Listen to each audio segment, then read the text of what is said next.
If you made it here, you probably are familiar with astrocartography at this point, but just in case you aren't, it is the location of place. We actually wrap your personal natal birth chart in astrology over the Earth sphere and check out where your energy is running all around the globe. In this video, I'm going to talk about my less is more theory. I don't hear a lot of people talking about this, particularly online, so I just wanted to share the concept of not going to one of your astrocartography planet lines.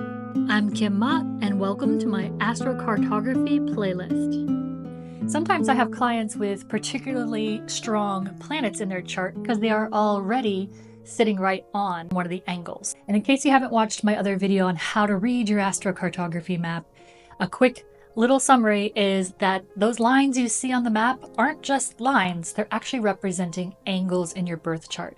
The ascendant, the midheaven, the descendant, and the IC. Those represent the main four core themes in life. And when you're born with a planet conjunct or hugging just kind of right on top of one of those angles, it's a real big highlight in your chart because it means you have an extra supercharge of that planet's energy. So if it's Venus, for instance, or Pluto or Mercury, that's something that we will take note of as an astrologer looking at your birth chart.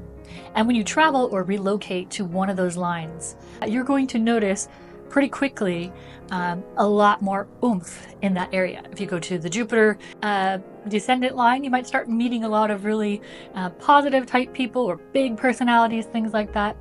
Of course, you may also be prone to overdoing it or expecting too much from relationships, particularly with hard aspects to Jupiter in your chart.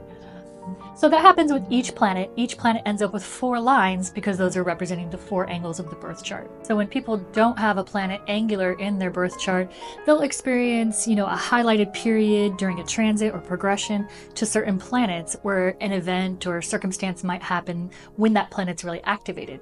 When it's on the angle in the birth chart, that means it's almost always activated. It's just very highlighted and busy in the person's life. So when we travel you around the astrocartography map, what we're looking at is making certain planets angular in your chart depending on your goals and needs. And not every person necessarily needs that. But if you feel a little bit stuck where you are and you want to intensify things, then it can be a really life-changing, amazing experience. Let's look at some examples, for instance, with Pluto. With Pluto conjunct the midheaven, this can really represent somebody who has a very powerful career or a very powerful drive toward public recognition through their work and their career. Some of these people even pursue it from a very young age, just because it is right out of the gate something they're very, very intensely focused on, having Pluto right on the midheaven. It can also describe somebody who comes into a business and transforms it. They have very strong transformative power in the realm of career. And with challenging aspects to Pluto in the midheaven, because they're conjunct, so they would also aspect other planets together. If there's challenges like squares and oppositions, things like that, or even other conjunctions, if it's a stellium, that can also present some power struggles in career area. So that's something that needs to be resolved and fully embodied to be able to express it at its highest expression. Now, Pluto on the ascendant really shows the world a very powerful personality. This is somebody I would describe as a powerhouse, which can be amazing for getting things done, for recognizing deeper truths, but sometimes it can cause others to reject the person because not everyone is attracted to somebody who has a very intense personality. It can even be perceived as intimidating. So people with Pluto on the ascendant can maybe experience those things in life as they learn how to balance that power. But the great news is a person with Pluto on the ascendant also has the ability and the innate inborn trait of being able to transform themselves over the lifetime. So it's a very powerful placement. Or if Pluto is on the descendant, they might attract others to them with very powerful personalities. Maybe even manipulative dark type personalities or people who like to control them, particularly earlier in life. A controlling partner, a business partner, something like that, even a best friend who is a bit domineering. It can also attract people who just generally have a powerful presence or even maybe literal power out in the world. Politicians and business executives and things like that, wealthy people, are some of the other signifiers of that placement of Pluto on the descendant. It also shows someone who is able to be transformative in their own relationships or transform themselves through relationship as they go through time, through Pluto on the IC could be experienced as a controlling or overbearing parent or family, particularly in early life. They may have experienced powerlessness in their family or during childhood, and that drives them to really build a strong inner foundation. Or maybe the person's family is just powerful out in the world, and maybe that overshadowed the childhood a bit, kind of living in someone's shadow. It can also show, though, how a person's inner foundations and home life and private life transform over the lifetime. And even things like learning meditation can be really helpful with this placement because it helps a person balance their inner power, which really helps them unfold their own personal charisma and magnetism. So that was just one example with the planet Pluto. Each of the planetary bodies has their own distinct themes and characteristics, but we just put those on those 4 angles of the life areas. Again, the ascendant is personality, midheaven career, descendant is relationships, and IC is inner foundations and home life.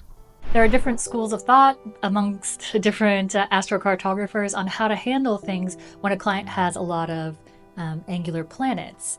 One example I got from somebody I learned from years and years ago was, she had a client that had experienced a lot of powerlessness in childhood, had a very overbearing family, the very powerful family in the community, and just never was really able to individuate and find their own personal inner strength. She advised this client to go to a Pluto midheaven line and actually spend time there to develop their own public persona and the way that they receive recognition out in the world and in career to help flip the chart. So we can find locations on Earth where you actually reverse it and can see things from the other perspective.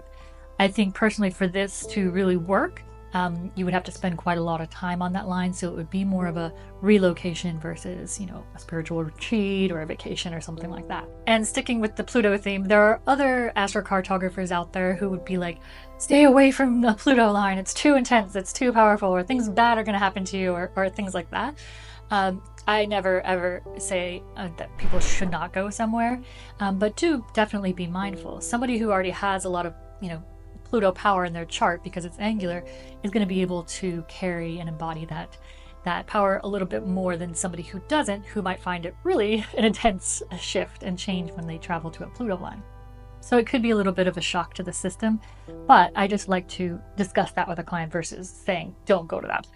Another technique with astrocartography is the less is more approach. And over the years, I kind of came to this conclusion myself. And so I do discuss with clients who have a lot of angular planets their options. One of the options being kind of get yourself off of all those intense lines, especially if you have like a stellium and there's a bunch of lines together or something like that. Just to experience not lines and see if that can, relieve some pressure. Because people with angular planets in the birth chart are always going to experience that energy. Like I always say, you can't outrun the birth chart. It's always going to predominate. It is the, initial imprint.